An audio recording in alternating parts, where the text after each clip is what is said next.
Bangkitlah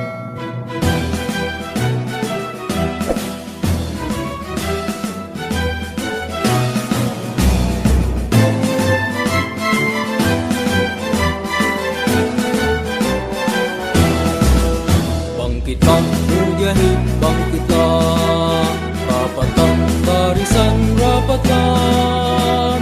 As a gift from the people of Palestine to someone who came in peace. Subhanallah. Bismillah.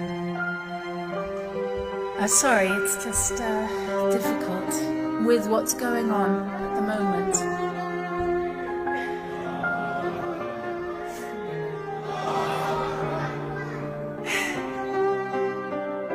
So, I was there for the whole of Ramadan as a non-believer in 2008. I had my arms showing, my hair was out, my sense of modesty wasn't exactly what we might appreciate.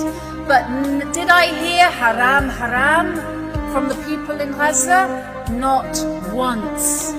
As I walked the streets in Ramadan with my arms and my hair showing, all I heard was salam, salam.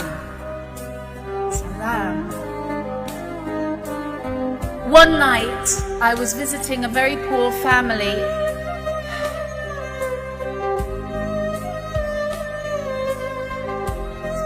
in a place called Rafah, which pretty much doesn't exist anymore. And this night, I knocked on a very poor door in a pathetic, run-down refugee camp, and the lady opened it like this. Assalamu alaikum rahmatullahi wa barakatuh. Fadalu. Welcome. She welcomed me as if she lived in the Taj Mahal, not in a slum. And her face was so bright, and I wonder if she's alive and okay now. Her face was so bright, and I know now the word for it is nur. Face was full of nur. And I went into her home, and what was her home, brothers and sisters? One single cement room, cement floor, cement walls, and nothing in it at all.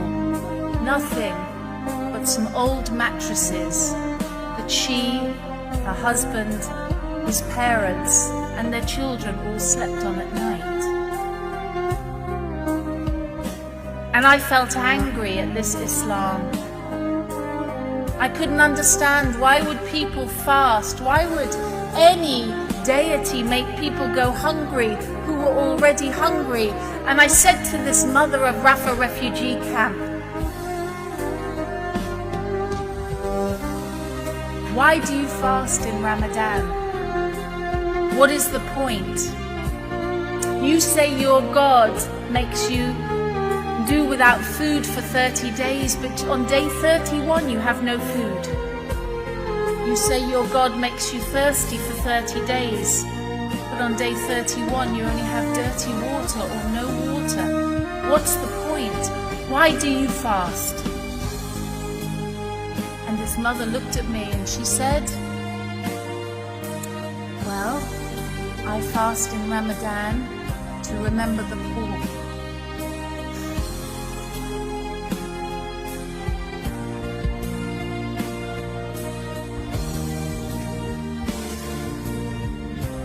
She had nothing, and I couldn't understand it.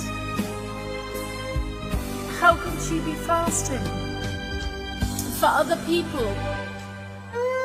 How could she remember other people's poverty when she had nothing?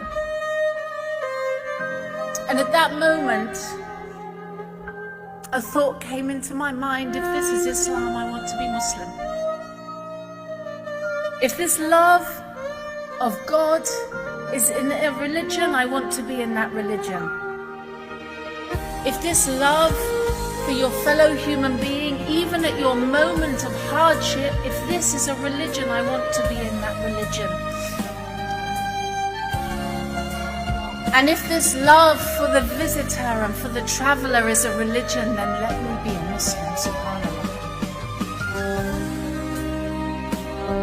But it took 2 years for me to take my shahada Allah subhanahu wa ta'ala knows how long it takes for us to be humbled and for our hearts to be cleansed of some of the things that we have in them.